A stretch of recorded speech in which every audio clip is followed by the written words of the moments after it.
What if we actually use working out before we get to that point of extreme sadness or extreme disappointment? What kind of changes in our life will we see if we do that? And basically, that's what I'm going to break down today. I'm going to break down the importance of fitness and how many areas of your life it can help you with. So, the first thing that working out or being physical or exercising does helps with your mental health. The main thing for me is confidence. That one point in my life, I had very low confidence. I was very shy, didn't want to talk to people. But then I just decided to change that and work out because I knew working out was going to make me look different. If I'm seeing myself different, that's going to build my confidence. So seeing yourself differently, you feel differently as well. When you look in the mirror, you know if you like what you see or not. And if you don't like what you see, the main thing that I say you should do is work out. And that's just going to help you with your confidence because instead of you being, with your head down, shy, you're going to be able to talk with your head high because you feel good about yourself because you like the way you look. Another way to exercise helps you with your mental health. It helps you control your stress. Exercising leads to lower cortisol levels. And pretty much what that is linked to stress. So the higher those levels are, the better chance you are to be stressed out about something. So what you do is, you exercise. That's a healthy way to relieve stress. It's a healthy way to get through a sad time and do it. The thing that I love to do is I love to run, especially when I'm stressed out, because not only was working out or running outside helping me, just free my mind. It was, getting that airflow, that blood circulating to your brain. So now you're thinking about other things anymore. You're not thinking about that one thing that's stressing you out or making you sad because your brain is pumping and thinking about other things. So I would definitely say that's definitely a really healthy way to deal with your mental health. I also love journaling, but definitely working out helps you deal with those stresses of life because we're going to get stressed. Life is full of stressors. You can't avoid it, but you can kind of avoid how you react to it. So if you have those lower cortisol levels because you're actually working out, exercising, doing things actively, you have a less chance of reacting to those stress, those sadnesses that are going to come in your life. So the next thing that exercising helps you with, it helps you with your routine and it helps you with your time management. So being an adult and having such a busy schedule, to try to fit exercising in is kind of hard. Because, if you're working, you're doing this after work, you're doing this before work, you have so much stuff going on, or you think you have so much stuff going on, it kind of makes it hard to fit something extra. So by exercising, now you're forcing yourself to put something else in your schedule. So now you're going to be a little more aware of where you're wasting your time. If you're wasting your time on the phone, chit-chatting to one of your people, you're, scrolling, you're watching Netflix, you're watching Love is Blind, you're watching all those things. You find more pockets of time that you can actually use to be productive and go to the gym instead of using it on stuff that you actually don't need. So working out definitely helps you manage your time better because now you're just able to view pockets of time that you can say, hey man, I can use this time to work out to be productive instead of actually just wasting that time away. So once you actually start going into the gym more often and you start seeing results, that's going to actually help you build that mental toughness because anytime you're working out, you have to break down the muscle before you can build that back up. So you're going to have to get used to working out and being in pain because you got to realize it's a growing process. That growing process is pain. And that also correlates into your life as well. Anytime you're trying to pursue something great, you might have to have pain before you're actually able to get that. You're going to have disappointment. I'm building up this YouTube channel and I post a video that I put so much work into it and I don't get the views that I want. That's pain. You apply for a new position at work, you go through the interview, you dress up, you do everything you're supposed to do right, and you don't get that job. That's pain. But working out helps you build that mental toughness because it's not going to be easy to actually get there. It's always going to be harder than you think to get where you've never been. You might have a dream in your mind and you have the life that you want visualizing in your mind, but you don't realize what steps you have to do to get there. There's no GPS.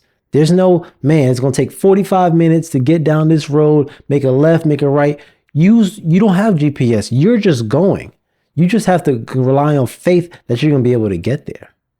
But along that journey, there are going to be so many stumbles and things you have to deal with before you get there. You might be going and you realize that the speed limit is 30 miles per hour. It's going to take a lot slower to get where you want to get. It might be traffic.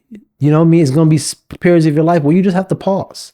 Instead of actually just going, you're going to have to pause. You're going to have to sit back, sit in that traffic and be like, all right, I'm going to still get there. I'm going to still have faith. I'm not going to get stressed out and have road rage because of the traffic. I'm going to sit here because this is my time to stop. You might be going on this journey. You've been driving down this road for 20 minutes and now you realize you've been going the wrong way.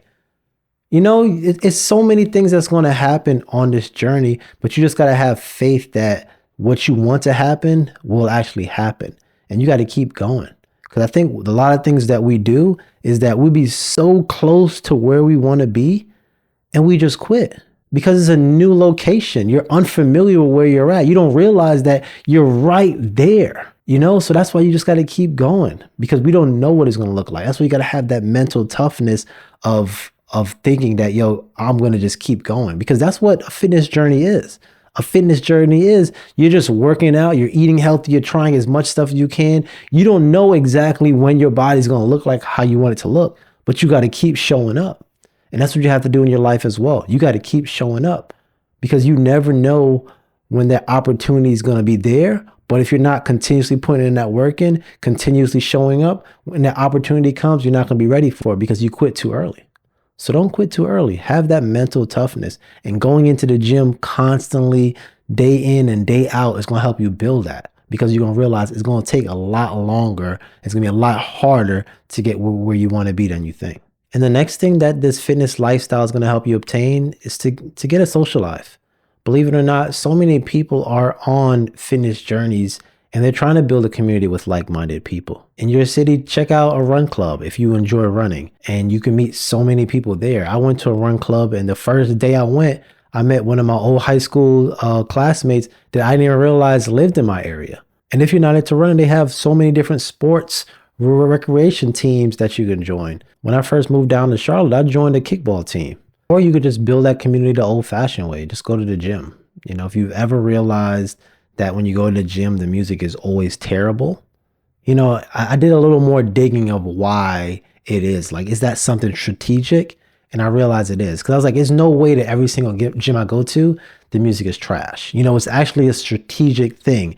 The reason why they do that is because they want people to actually talk while they're in there. So if the music is bumping and, you know, everybody's dancing and not really paying attention to nothing, they're not going to be able to communicate. So that music is being kind of something that's just mellow stuff that people don't really like. Now you have an opportunity to build that community because that's how that gym sustains itself. When it has people in the gym that love to talk and say, hey, man, I'll see you next week. Now that builds a community that makes more people want to come to your gym because they're used to talking to people. So they're going to play terrible music. So if you want to build that community, you know, the old fashioned way, you know, just go to the gym. So I definitely shared so many different benefits of fitness and of exercise first, but I just want to also help y'all start that journey because you're listening to this episode because this is something that you probably struggle with or you probably thought about doing, but it's really not too hard to do it.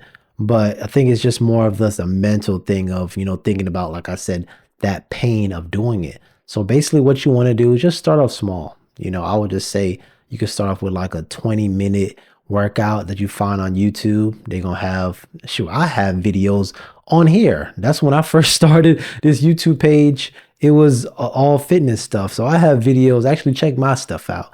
But I have, you know, short little videos. It could be a 10-minute video, 5-minute ab workout, things that you can do. And you want to actually kind of be more consistent than not. So if you only have 20 minutes, find, you know, a video on YouTube. Don't have to be my video. I was just joking, but find a video on YouTube that, you know, is pretty much low impact that you can do for 20 minutes, you know, and find that time to stick it in your busy schedule to do it. but it's gonna help. It's gonna teach you so many things in your life. Because it definitely taught me. It taught me so much, about discipline, about helping me, dealing with mental health. It helps me with so much, and I also want y'all to be able to do that as well. So definitely find a video. Look at YouTube to see, different workouts. You don't have to spend any money to get a gym membership. You can find like a team. They're gonna have some rec basketball. Like I said, they got kickball, they got bowling teams. You kind of find anything that is gonna be good for you, but find stuff that's gonna help you stay active. You're gonna be all right, but just take it slow. Don't go super crazy in it, and just see how your life changes. Don't wait until that bad breakup and now you're like, man, I want to work out, I want to lose all this weight because of this person. Don't put everything on that person. It's about you at the end of the day.